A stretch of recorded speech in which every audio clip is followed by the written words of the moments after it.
Hi, I'm John Maxwell. When the top companies in the world are looking for trainers, speakers, and coaches, there's one name that stands above the rest, and that's Maxwell Leadership.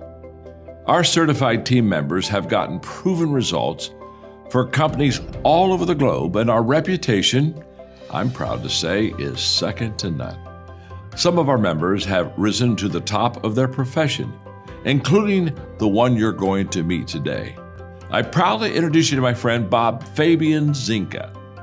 Welcome to the Leadership and Success Podcast with your host, Coach BZ. If you need to develop into a better leader, this podcast is for you. If you want to achieve a greater level of success, this podcast is for you. His mentor, Dr. John C. Maxwell, said it best: everything rises and falls on leadership. We hope to inspire you today and provide you with an insight that has the potential to positively impact the trajectory of your life. Welcome to the Leadership and Success Podcast.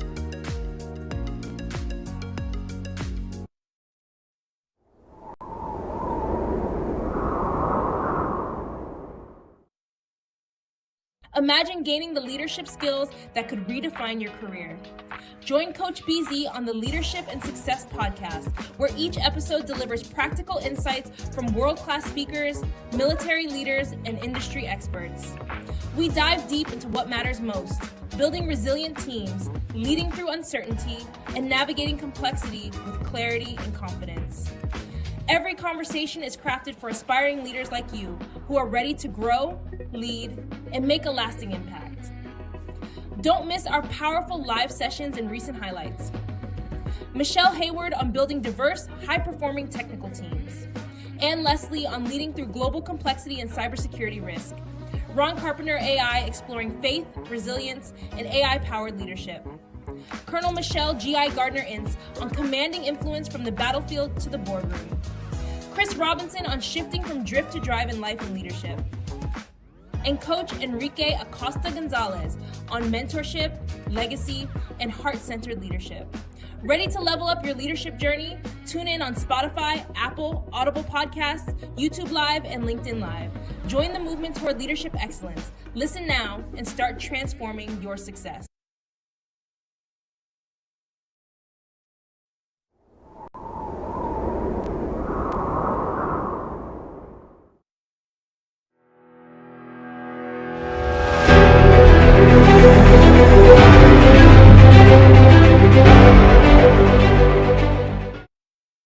Here now to tell us more and share her insights about the new law is Debbie Reynolds. She is a global data protection and privacy specialist at the law firm Eimer Stahl, where she advises Fortune 500 companies on data privacy issues. And Debbie Reynolds, welcome to Chicago Tonight. Have you been getting those messages about new privacy policies and so forth that you have to accept before you can continue on their website? I have, and everyone will probably continue to get them. For some time. Yes. So let's start at the beginning. What exactly is the GDPR, the General Data Protection Regulation? What is it? Organizations must think beyond regulations to make privacy a business advantage. If Debbie weren't already known as the Data Diva, I'd vote to elect her as the Data Privacy Maven. She's connected to everyone, always on top of the issues, and constantly creating value for business owners and the greater privacy community. Data privacy, ethical innovation, artificial intelligence governance.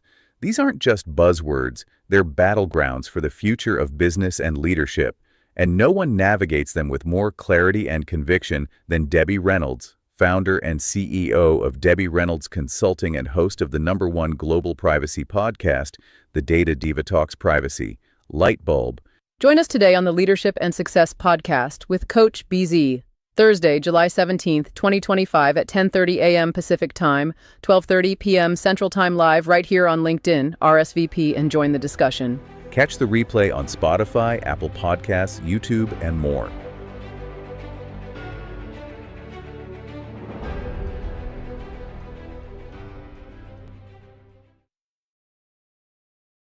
A lot of research on those types of things, and a lot of the times when you read really deeply into like, how did this data breach happen, right? And a lot of it is, oh, it's the old data on an old server and no one cared about, but a lot of those things that maybe didn't have a high business value no longer, they have a high privacy or cyber risk. And so almost all of them are a result of that. Well, thank you so much for bringing in cybersecurity, because it seems like there's a lot of overlap between privacy and cyber. How should chief information security officers like myself, or security leaders and executive, really frame privacy as a board level concern, like you mentioned earlier, not just a legal compliance? Yeah. I think, I tell people that cybersecurity and privacy have a symbiotic relationship, right? So there is some overlap, but they are not the same. And so companies, when they're thinking about privacy and cyber, to me, are like horizontal to the organization, right? So it could possibly touch almost any type of data that you're using with the organization. And just to simplify it for boards, because I've spoken with companies all over the world about this, what you need to know is that data that has some type of regulatory or even consumer concern around privacy, needs some type of special handling or special consideration.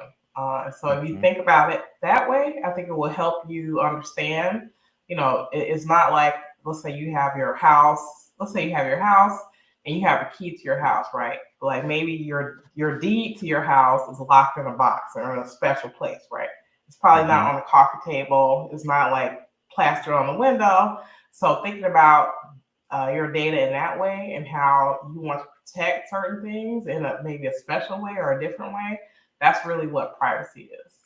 Wow, that's pretty cool. It reminds me of what we've learned in the Navy, defense in depth, right? So you have separate different control to, I guess in my opinion, if a bad guy has the resources and they have a desire, right, they can almost get to any data they want, really, if they have the time.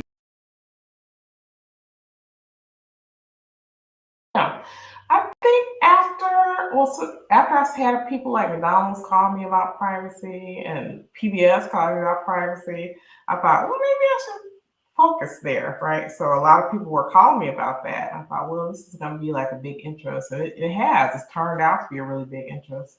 It was funny at the time because when I would be telling people about it, they were like, well, is there like a summary of this? And I was looking, I'm like, no, there's no summary of anything because no one's really looked at it, right? So over those years, I had tried to create a lot of, articles, a lot of speaking things, so there at least be some guidance for people who are looking for stuff, as opposed to them reading 300 pages of a regulation. So I did a lot of that early on, and I still do that.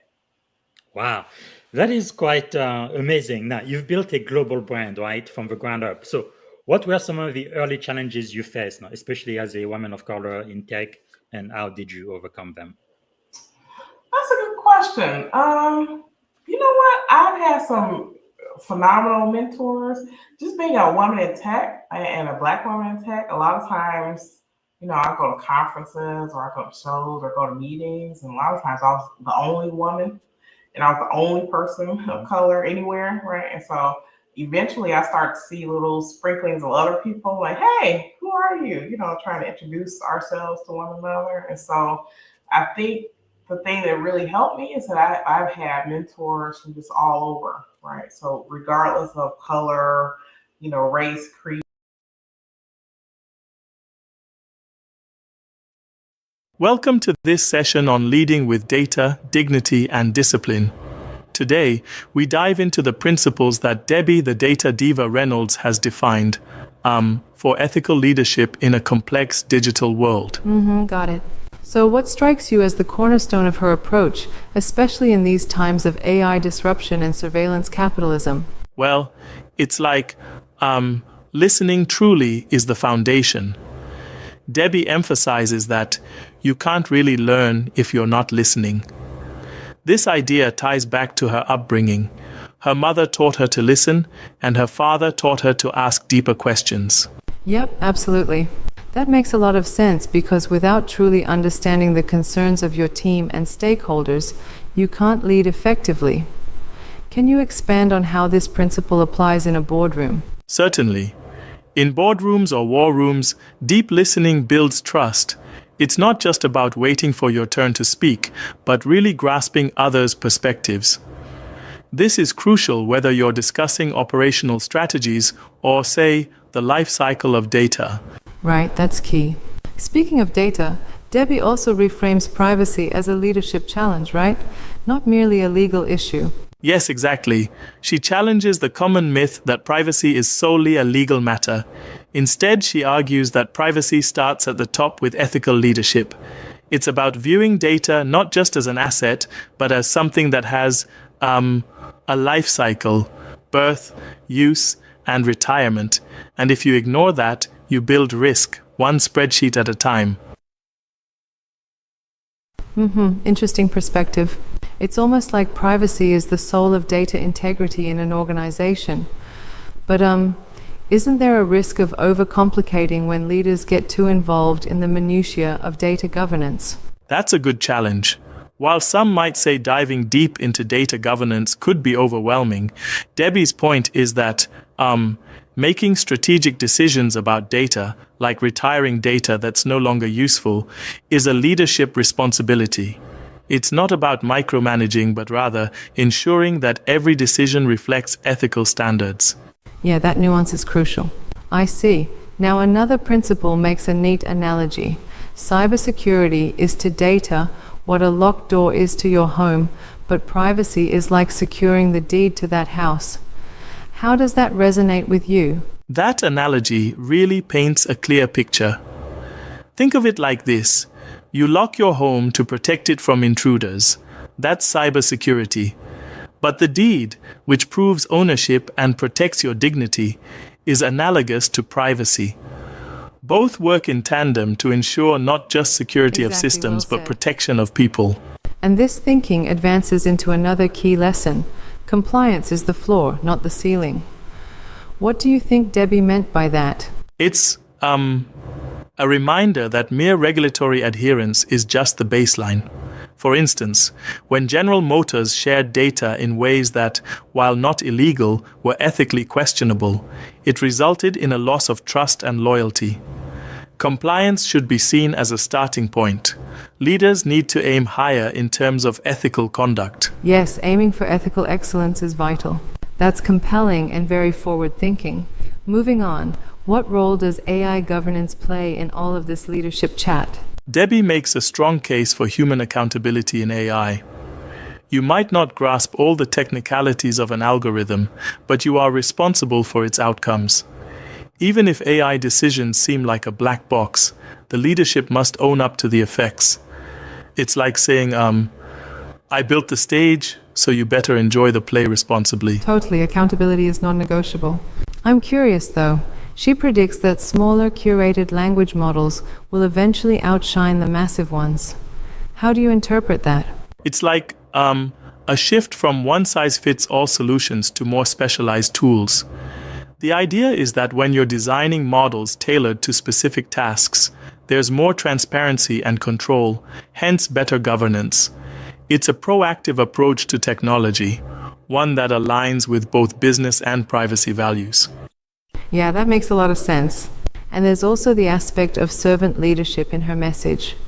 Small acts done well, whether it's a kind gesture or mentoring someone, build up a leader's legacy.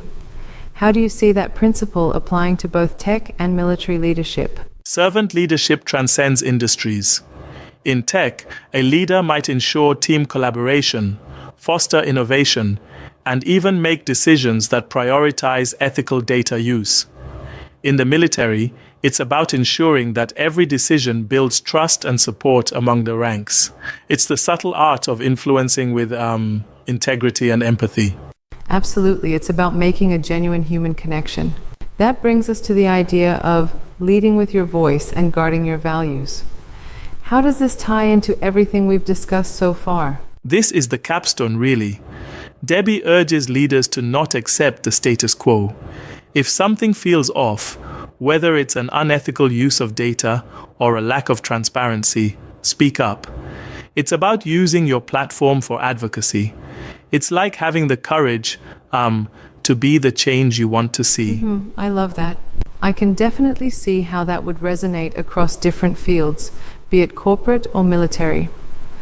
But let me challenge one point. If leaders constantly need to speak up, how do you maintain balance so that it doesn't come off as, say, micromanaging or over-policing innovation? Great question and a valid concern. The key is balance. Debbie's approach isn't about nitpicking every detail, but ensuring a culture of accountability. It's less about policing and more about setting clear expectations and values. It's like being a guardian rather than a gatekeeper. Totally, that balance is critical. And what about mentorship? Debbie credits a lot of her growth to the mentors she's had, especially in navigating the tech space as a Black woman. How important is this element in building ethical leadership? Incredibly important. Mentorship not only fills knowledge gaps but also builds confidence in diverse voices. By engaging with mentors and building networks, leaders can foster an environment where diversity and innovation thrive. This was crucial for Debbie, given her experiences often being the only woman or person of color in the room. Absolutely, diversity is a strength. It sounds like her journey also underlines an essential coaching prompt, asking yourself daily, are you listening to respond or listening to understand? That's such a powerful reminder. Yes, exactly. And she even advises us to take a moment before speaking.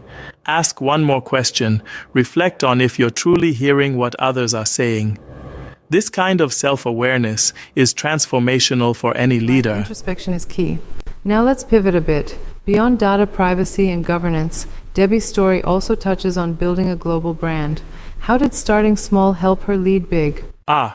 That's one of my favorite parts. Debbie started with a list of 20 influential people she admired.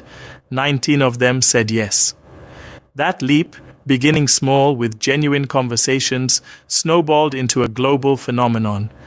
It reinforces that authentic connection and consistent, value-driven content can lead to massive impact.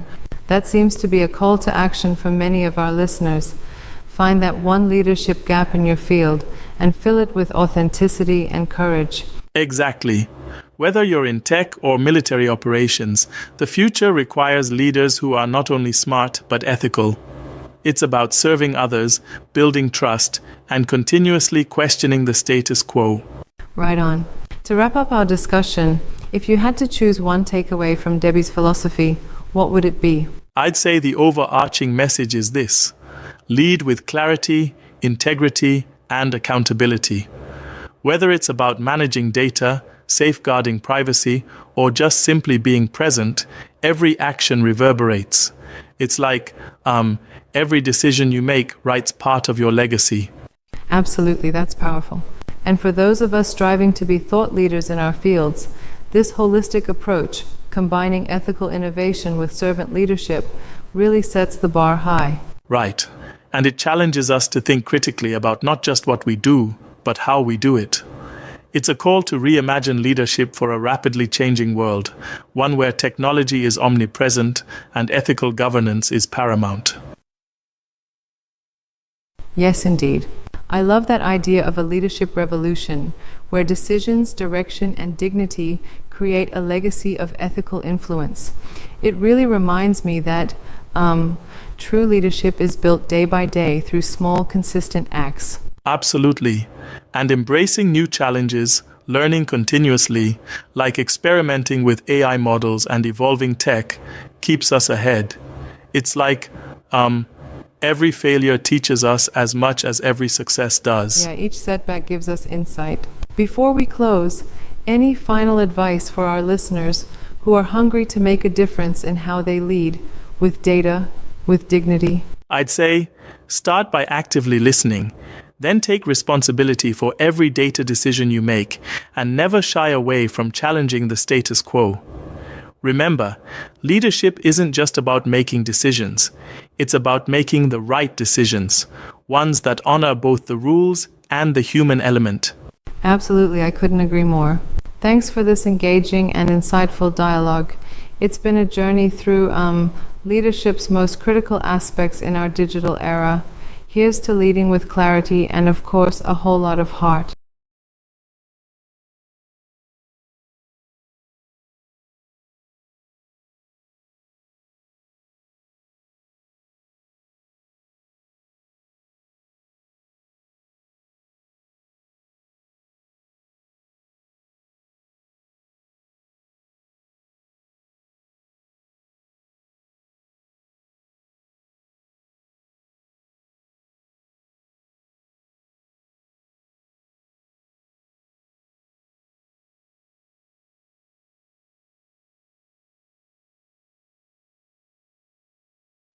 to meet the future. And so part of meeting the future is understanding that, very simple. People have rights.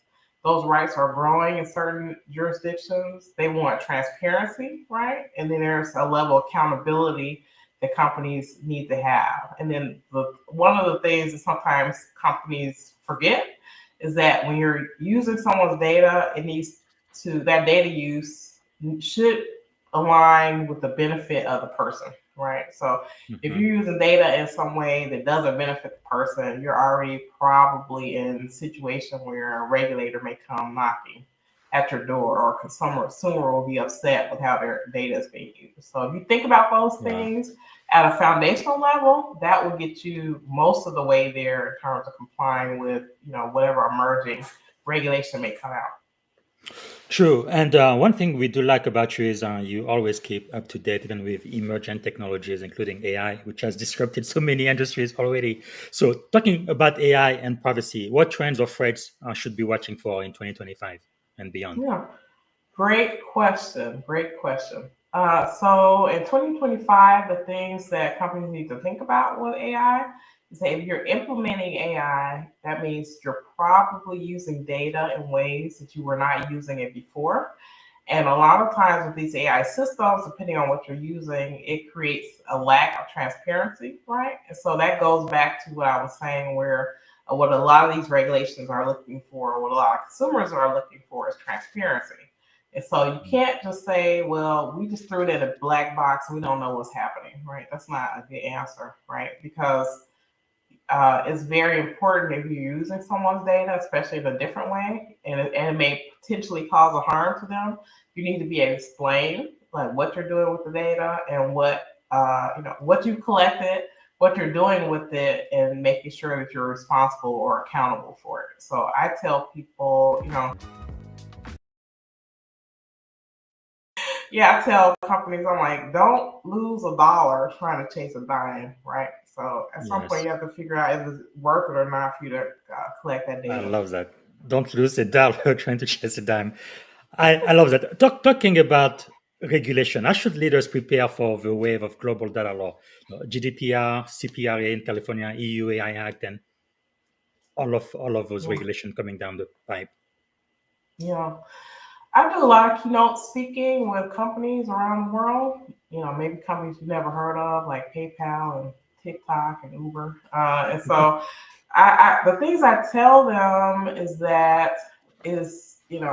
let's get beyond regulation, right? So if a new regulation comes up and you feel like you have to scramble to comply with that, that tells me you may not have the foundation that you need to be able to meet the future. And so part of meeting the future is understanding that, very simple. People have rights.